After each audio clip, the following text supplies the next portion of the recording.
जय श्री राम मित्रों। आज आपके बीच आया हूँ कश्मीर में हुए नरसंहार की घटना को लेकर के, उसका कुछ अलग रूप से निरूपण कर रहे हैं। मित्रों, भारत का बंटवारा 1947 में हुआ और उस बंटवारे को लेकर के एक प्रश्न उठता है कि बंटवारे का उद्देश्य क्या था। कोई जवाब नहीं मिलता किसी से, न राजनीतिक स्तर पर जवाब मिलता है और न ही वैचारिक स्तर पर कोई जवाब देने को तैयार नहीं। छोटे से छोटा काम हो, उसका कुछ न कुछ उद्देश्य अवश्य होता है। अनुद्देश्य किया गया कार्य व्यर्थ का होता है और मैं समझता हूँ बिना उद्देश्य प्राप्त किए इस कार्य का निष्पादन कर देना ही व्यर्थ था। हिंदुस्तान में विदेशी आक्रांता आए, उन्होंने धर्मांतरण कराया, बड़ी संख्या में लोग इस्लाम को स्वीकार किए, मुसलमान हो गए हैं। तो हमारी विजय किसी राष्ट्र की तब तक नहीं होती जब तक वो अपनी संस्कृति को पूर्णतः सुरक्षित न कर ले, अपने लोगों की पूर्णतः सुरक्षा न कर ले, तब तक वह आज़ाद नहीं होता। हम आज़ाद हुए ही नहीं। बंटवारा हो गया, भारत की 1/3 से ज़्यादा भूमि, 10 लाख स्क्वायर किलोमीटर से ज़्यादा भूमि हमने व्यर्थ में दे दी। क्योंकि अगर इसका जवाब नहीं है कि हमारा उद्देश्य क्या था और हम कहाँ सफल हुए, तो व्यर्थ में दे दी ज़मीन। ये चीज़ भी कोई मानने वाले नहीं हैं कि व्यर्थ में नहीं दी थी, उन्होंने माना था। धर्म के आधार पर जब बंटवारा हुआ तो पूर्णता को तब प्राप्त करता जब उसका पूरा का पूरा बंटवारा धर्म के आधार पर होता। सारे मुस्लिम उधर जाते, सारे हिंदू इधर आते। हिंदू का मतलब हिंदुस्तान में उत्पन्न हुए सभी धर्म, पंथ, धर्मावलंबियों से। ऐसा नहीं हुआ, ऐसा नहीं हुआ क्योंकि उद्देश्य ही नहीं था। उद्देश्य तो कुछ दूसरा था। उद्देश्य तो जल्दी लगी थी, जैसे सुप्रीम कोर्ट को बड़ी जल्दी लगी थी कश्मीर में चुनाव कराने की, वैसे नेशनल कांग्रेस को बड़ी जल्दी लगी थी प्रधानमंत्री बनने की, सरकार बनाने की और सत्ता अपने हाथ में लेने की। यही जल्दी थी। इतनी जल्दी थी कि इन्होंने विचार ही नहीं किया कि 10 लाख स्क्वायर किलोमीटर से ज़्यादा ज़मीन देने के बाद मुझे मिला क्या। जानते हैं उसका परिणाम क्या हुआ? आज हमारी अर्थव्यवस्था चौथे नंबर पे है। अर्थव्यवस्था कब की चौथे नंबर पे चली गई होती? आपने कभी विचार किया कि सन 47 के बाद 48 से शुरू हो जाता है। सबसे ज़्यादा अगर हमको डिस्टर्ब किया तो वही टुकड़ा है जिनको टुकड़ा दिया गया, और ट्रिलियंस ऑफ डॉलर अगर जोड़ लीजिए तो उनके पीछे खर्च कर दिया गया। हमारी इकोनॉमी की रीढ़ तो सन 48 से ही टूटती चली आ रही है। 48 में भी कश्मीर को लेकर के जो कुछ हुआ आधा अधूरा कर दिए। मिशनलेस, एमलेस निर्णय। पूरा सेना के हाथ में कश्मीर था और दिल्ली समझौता कर ली, विड्रॉल कर ली। ये कुछ समझ में नहीं आता। भोग कौन रहा है? हम कौन होते हैं बोलने वाले? भोग तो हम रहे हैं, भोगेगी हमारी आने वाली पीढ़ी। आजकल अभी कश्मीर में इतनी बड़ी घटना हुई, दुर्घटना हुई, नरसंहार हुआ, और लोग कह रहे हैं मुंह उठा करके, हमारे आपके लोगों के बीच वाले कह रहे हैं कि अरे वहाँ एक मुसलमान भी मरा है। ये तकरीर मत करिए, ये नैरेटिव मत साधिए कि एक मुसलमान मरा है। वो भी एक टेररिस्ट था। जानते हैं आप, वो स्पॉट सर्वेयर था, वो रिच राइडर था। अगर उसके परिवार वालों को गिरफ्तार करके 4-4 बेत मारा जाए तो सारे राज खुल जाएंगे। वो इकलौता कमाने वाला था। उसका घर देखें उस पहाड़ में। इकलौते कमाने वाले का घर नहीं है, खच्चर चलाने वाले का घर नहीं है। वो काफ़ी दिनों से आतंकवादियों से मिला हुआ था और पूरी तरह आतंकवादियों को पूरी सूचना देता था सैलानियों के बारे में, सुरक्षा के बारे में। अब मैं सिक्योरिटी फेल्यूर के बारे में भी बताऊं। चुनाव के बाद आपका एक स्टेट बन जाता है, आपकी सरकार बन जाती है, और कश्मीर जैसी जगह में कि भारत सरकार चाह करके भी इंटरनल क्षेत्रों में सेना नहीं लगा सकती, लगाएगी आप चिल्लाओगे कि सैन्य शासन है, सैन्य शासन है। सुरक्षा की जिम्मेदारी आपकी थी, आपने क्या किया? आपको अच्छी तरह मालूम था, ख़ासतौर से वहाँ की अब्दुल्ला गवर्नमेंट को बिल्कुल मालूम था कि सुरक्षित कतई नहीं है। वहाँ की मानसिकता मालूम, वो तो खुद आतंकवादियों के पोषक हैं। सारी चीज़ मालूम थी, आपने जान करके सुरक्षा नहीं की कि हो जाने दो।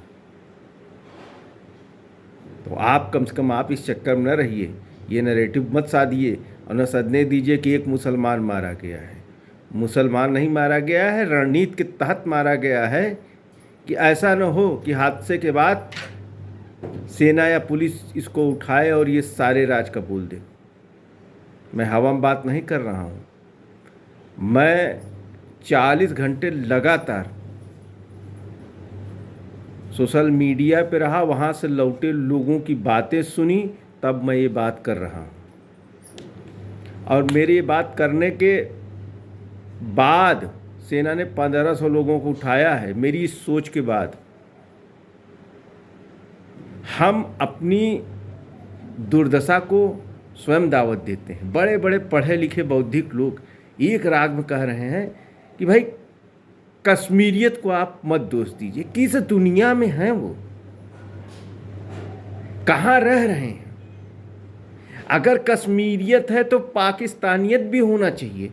दिखी इस्लामियत कहाँ दिख रही है? किस कोने में है इस्लामियत? अफगानिस्तान में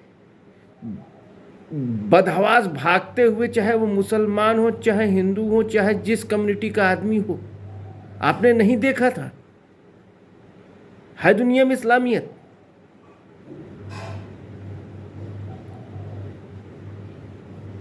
है? आप ही बताइए, है दुनिया में इस्लामियत? नहीं है। और ये सच है कि इनका जो तौर तरीका है, जो जीने का अंदाज है, वो इन्हें मार डालेगा। लेकिन ये अपने मरते मरते बहुत लोगों को मार देंगे। समय आ गया है, ऐसा नहीं होना चाहिए, इन्हें ख़त्म किया जाना चाहिए। और जो नैरेटिव आप साधते हैं कि सारे मुसलमान गंदे नहीं हैं, भैया मैं तो कहता हूँ सारे गंदे हैं। अगर भीड़ में कोई 2-3 बंदे आकर के निर्दोष किसी को पीट रहे हैं और भीड़ मूक है, वो भी सैलानी को पीट रहे हैं, बाहरी आदमी को, तो जान लीजिए मौन समर्थन नहीं, दोनों हाथ से, हृदय से, मन से, तन से, धन से, विचार से समर्थन था कि मारो इन्हें। आप जानते हैं कम से कम 150 वीडियो मैंने देखी है लोगों की जो वहाँ से लौटे हैं। सब बता रहे थे कि उनके चेहरे का हाव भाव बता रहा था कि टेक इट इजी, मुस्कुरा रहे थे कि ऐसा होना चाहिए। कश्मीर फिर वही है, फिर 90 के दशक में है, और 90 के दशक में ही रहेगा जब तक आप अपनी छोटी छोटी ये जो नैरेटिव है लोकप्रियता पाने के लिए, सेकुलरिज्म का कीड़ा आपके अंदर पड़ा रहे, इसके लिए लड़ते रहेंगे। जानते सब हैं कि वास्तविकता क्या है और मानते नहीं। पहली चीज़ जो मैंने पहले कहा, विजनलेस बंटवारा था, और बंटवारा होना ही नहीं चाहिए था। किस बात का बंटवारा? आपको हमारी 78 साल में जितनी गवर्नमेंट आई उनके पास इस चीज़ का जवाब है। आप तमाम संधि किए थे, अल्पसंख्यकों को लेकर के दोनों देशों में संधि हुई थी, एनिमी प्रॉपर्टी दोनों देशों में संधि हुई थी। वो कहाँ है और आप कहाँ हैं? कल बहुत से भले मानुस कह रहे थे, अरे पाकिस्तान शिमला समझौता रद्द करने की घोषणा कर रहा है। अरे महामूर्खों, ये जो समझौते होते हैं इनका चरित्र नहीं होता, चरित्र स्टेट का होता है। और ये देखना पड़ता है स्टेट या स्टेटमेंट्स का चरित्र क्या है। समझौते तो कागज पे लिखे जाते हैं। सन 72 से आज तक पाकिस्तान ने शिमला समझौते का मान रखा? आप समाचार पढ़ते हैं कि नहीं? आप दुनिया देखते हैं कि नहीं? हम तो बहुत कम पढ़े हैं समाचार, 15 से 20 मिनट पढ़ता हूँ। अब तो सोशल मीडिया आ गया, घंटा डेढ़ घंटा लग जाता है देखने में। बताइए, शिमला समझौता माना? करेक्टर था? पाकिस्तान का करेक्टर था शिमला समझौता मानने का? बताइए कहीं माना हो? शिमला समझौते का मूल बिंदु था द्विपक्षीय संबंध, द्विपक्षीय वार्ता, द्विपक्षीय के रूप में हम अपनी समस्याओं का समाधान करेंगे। और सन 72 से ही, शिमला समझौते के बाद से ही पाकिस्तान पूरी दुनिया में घूम घूम करके कश्मीर को लेकर के टीम तैयार कर रहा था, खुले मंचों से लोगों का आह्वान कर रहा था, आप हमारा समर्थन करिए, आप हमारा समर्थन करिए। सिर्फ टेबल पे नहीं बैठाया था। हाँ, हम मानते हैं भारत सरकार की ये बड़ी सफलता थी कि पाकिस्तान किसी तीसरे पक्ष को टेबल पे नहीं बैठा सका, क्योंकि भारत ने माना नहीं। भारत का तो करेक्टर समझ में आता है, पाकिस्तान का क्या करेक्टर है? लाइन ऑफ कंट्रोल का सम्मान करेंगे, क्या करेक्टर रहा? हम सूचनाओं का आदान प्रदान करेंगे, क्या करेक्टर रहा? 26/11 पे आपने डोजियर सौंपा, उस पर क्या करेक्टर था? कितनी ईमानदारी थी? तो खब बना रहे हैं आप कि शिमला समझौता टूट जाएगा। अरे समझौते होते रहते हैं, और समझौता हर आदमी अपने पक्ष में जीता है। समझौता किससे किया जाता है? सबसे पहले उसका चरित्र होना चाहिए। आप ऐसे समझिए, दो आम आदमियों के बीच में समझौता हो, अगर कोई एक आदमी नीचे, तो समझौते का कोई महत्व नहीं होता। तो आप डरवाइए मत, नरेशन और नरेटिव मत तैयार करिए, इससे कुछ नहीं होने वाला है। पाकिस्तान, जानते हैं, शिमला समझौते के बाद इतनी मजबूत कंडीशन में पाकिस्तान खड़ा हो चुका था 90 के दशक में कि चूं से चा नहीं निकल पा रही थी भारतीय राजनीति की, हमारे सरकार की। ज़्यादा दिन की बात नहीं है, यह मनमोहन सिंह की सरकार थी, मुंबई में इतना बड़ा आतंकी हमला हुआ, सारी चीज़ थी। अब उसके पीछे क्या थे क्या नहीं थे, एक विजय दिग्विजय का नाम मैं नहीं लेता, लेकिन मनमोहन सिंह की सरकार में कितना दम था। 1000 पेज का आप डोजियर सौंपे थे, और तुरंत उधर डोजियर पढ़ा ही नहीं गया। 1000 पेज पढ़ने में समय लगता है, और पाकिस्तान ने नकार दिया। ये है शिमला समझौता। 1000 पेज के डोजियर को तुरंत सडन 1 मिनट में नकार दिया गया। अरे भैया, डोजियर रिसीव करके उसके प्रस्तावना को भी नहीं पढ़े होंगे और नकार दिया। यह है शिमला समझौता। तो नैरेटिव मत तैयार करिए। शिमला समझौता नाम की कोई चीज़ थी ही नहीं, सिर्फ कलम में दर्ज थी।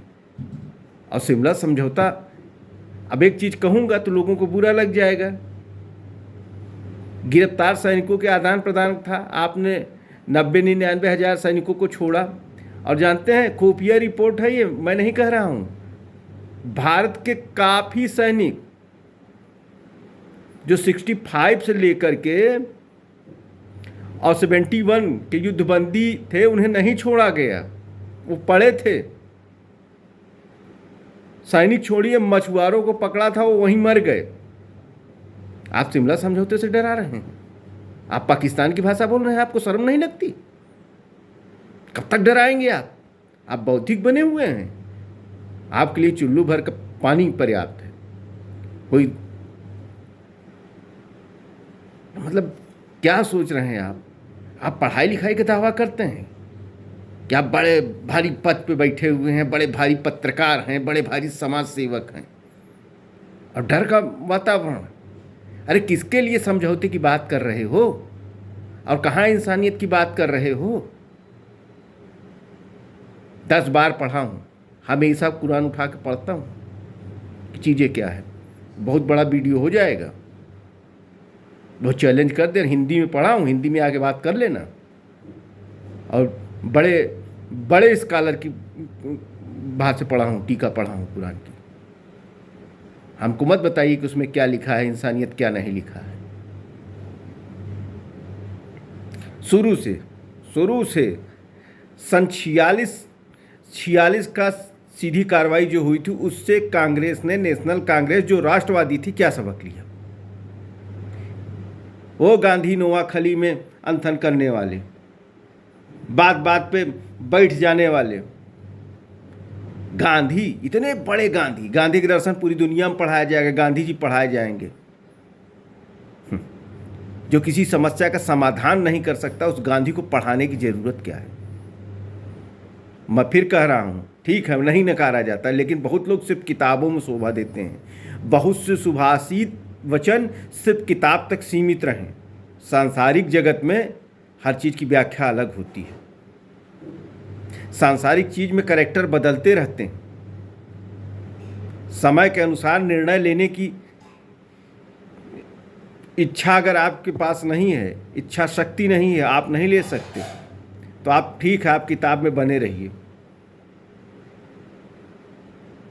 भगवान श्री कृष्ण ने पूरी गीता जो जीवन दर्शन है, पढ़ने की जरूरत नहीं है।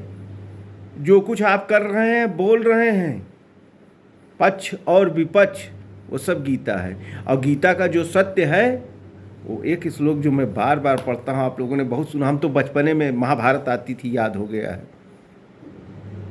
इसका एक अंश बताता हूँ। परित्राणाय साधूनाम विनाशाय च दुष्कृता धर्म संस्थापनार्थाय संभवामि युगे युगे। हम ब्रह्मांश हैं, हम में से बहुत लोगों को तैयार होना पड़ेगा उस कृष्ण के रूप में, जिसने सीधे कहा कि गुरु अगर गुरुवत्व छोड़ दे तो उसका वध कर देना चाहिए, बंधु बंधुत्व छोड़ दे तो उसका वध कर देना चाहिए। हर उस चीज को मिटा देनी चाहिए जो सत्य के खिलाफ हो, जो धर्म के खिलाफ हो, जो राष्ट्र के खिलाफ हो। पूरी छूट देती है गीता। किसको सुधारने का मौका दे रहे हैं आप? सुधारने का मौका तो श्री कृष्ण ने भी बहुत दिया था, हद हो गई है। फिलहाल मित्रों, किसी ऐसे नैरेटिव को मत मानिए, मत ग्रहण करिए जो ये कहता है कि कश्मीर में एक मुसलमान भी हिंदुओं को बचाने के लिए मरा। कुछ नहीं, उसको मारा गया है। स्ट्रेटजी थी कि कहीं वो बंदा पकड़ में आ जाता जो महीनों से उस आतंकवादियों के सलाहकार के रूप में काम कर रहा था, स्पॉट विजिटर था। समझ रहे हैं आप? आतंकवादियों को ले जाकर के रोज लोकेशन दिखाता। आप जान लीजिए, एक दिन में लोकेट करके आतंकवादी नहीं मार सकते किसी को, उनके बस की चीज़ नहीं। और वहाँ भी जहाँ आपको कोई गाड़ी घोड़ा नहीं है, सिर्फ खच्चर से जाना है। मित्रों, अब आगे क्या बताएं आपको? आप किसी नैरेटिव मत। पूरे हिंदुस्तान में अलतकैया चल रहा है। अलतकैया पे आपको जानकारी हो गई होगी, बहुत लोग दिए हैं वीडियो। ये लड़ाई, इसको अंत तक पहुंचाना है। अगर आप इसको रास्ते में छोड़ देंगे तो समझ लीजिए साल 2 साल बाद फिर यही समस्या आएगी। हम लोग तो 50 साल के हो गए हैं, बच्चों का क्या होगा? अब बताइए, अगर पढ़ाई लिखाई से सब कुछ होता तो पूर्व चुनाव आयुक्त या क्या नाम है, कुरैशी है कोई, राज्यसभा अध्यक्ष हामिद अंसारी, ये कौन सी भाषा बोल रहे हैं?